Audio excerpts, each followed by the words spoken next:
दिल्ली के जंतर मंतर जो कभी लोकतांत्रिक विरोध का प्रतीक हुआ करता था, आज वही जंतर मंतर फिर से एक बार अराजकता का अखाड़ा बना दिया गया है।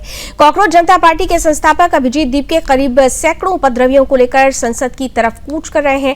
मानसून सत्र के पहले ही दिन दिल्ली की सड़कों पर जो हुआ, उसने देश के हर नागरिक का दिल उससे दहल उठा। ये तस्वीरें जो कल पहला दिन था और उसके बाद संसद को बंधक बनाने की कोशिश की गई थी कॉकरोच पार्टी के उपद्रवियों की तरफ से।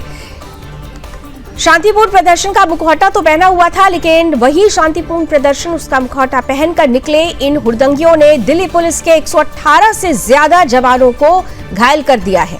स्पेशल कमिश्नर लेवल के सीनियर अफसर तक लहूलुहान कर दिए गए। पुलिस बसों के शीशे चकनाचूर किए गए, कानून व्यवस्था की धज्जियां उड़ाई गई और जब देश के रक्षकों ने आंसू गैस और हल्का बल प्रयोग करके इन अराजक तत्वों को तितर बितर किया, तो अब ये फिर से जंतर मंतर पर जम गए। आज दूसरा दिन है, एक बार फिर से प्रोटेस्ट शुरू कर दिया गया है, लेकिन कल जो हुआ उसने कई सवाल खड़े किए। शिक्षा मंत्री के इस्तीफे के नाम पर दिल्ली को बंधक बनाने का खेल लगातार जारी है। 70 से ज्यादा हुड़दंगी हिरासत में लिए जा चुके हैं, लेकिन अभी ये कहा जा रहा है कि हमारे साथियों को हाउस अरेस्ट करके रखा गया है और अकेला छोड़ दिया गया। ये अभिजीत दीपे की तरफ से ये अभी स्टेटमेंट आ रहा है। यानी दूसरा दिन है, एक तरफ सदन की कार्रवाई बाधित की जा रही है, दूसरी तरफ सड़क पर एक बार फिर से उबाल की परिस्थिति बन रही है। कॉकरोच जनता पार्टी के जो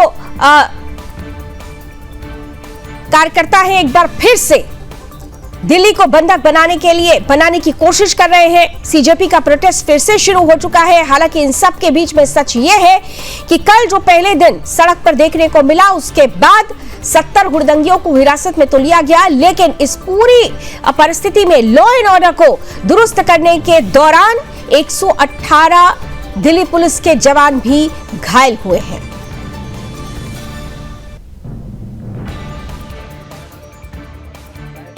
सर, रेड लाइट पे एंट्री बंद कर रखी है। अच्छा। अभी पहले यहाँ पे भी एंट्री करने में दिक्कत कर रहे थे। अभी सुबह कई लोगों को यहाँ पर भी सुबह भी लाठीचार्ज हुआ है।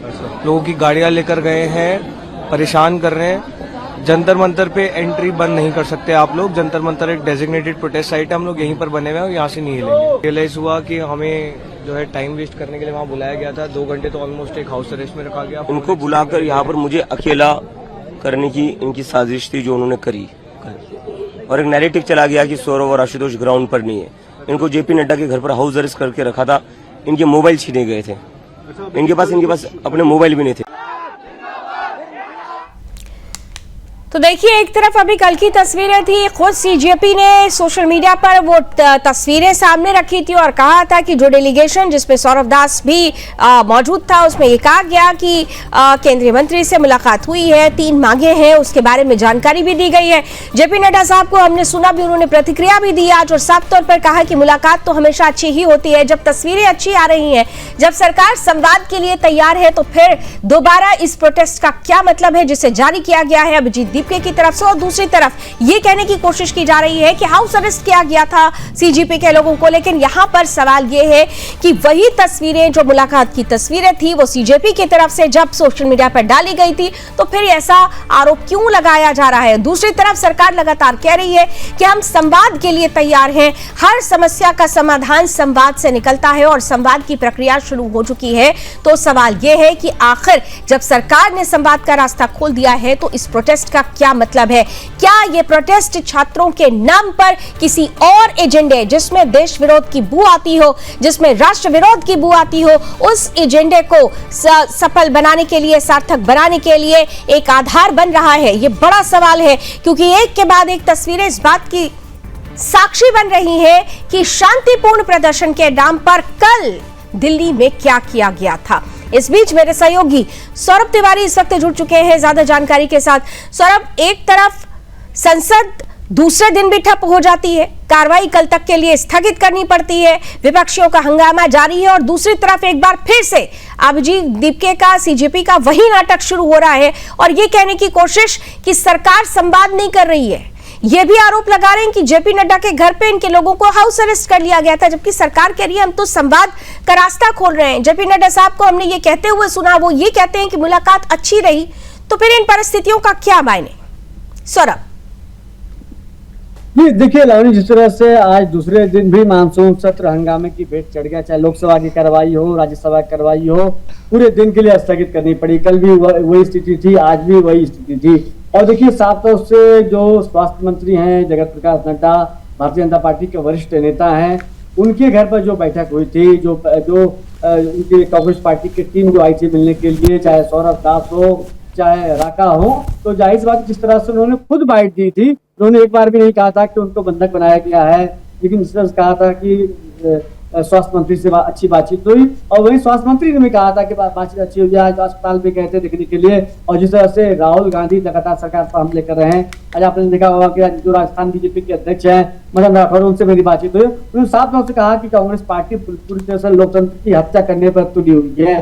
जिस तरह से जो छात्र थे, वो जो नीट से उनका कोई मतलब नहीं था, वो कल प्रदर्शन में आए थे। तो तमाम तरह के सवाल आज चाहे सत्ता पक्ष हो विपक्ष हो, उनकी तरफ से लगाए जा रहे हैं। और आज एनडीए संसदीय दल की जो बैठक थी, मंगल दिने उनसे नाम दिया गया था।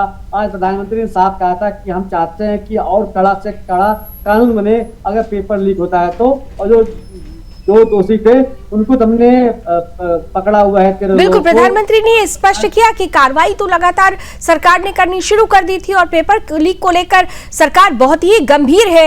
और लेकिन इस बीच, क्योंकि मैं अभी सदन की कार्रवाई पे आऊं, लेकिन उससे पहले क्योंकि सौरभ आप लोग ग्राउंड पर है, जंतर मंतर पर री-प्रोटेस्ट शुरू किया गया है। मतलब कल ये कहा जा रहा था कि जंतर मंतर खाली करा दिया गया, लेकिन आज फिर से वही प्रोटेस्ट जारी है। आज की परिस्थिति आपकी आंखों देखी हम जानना समझना चाहेंगे।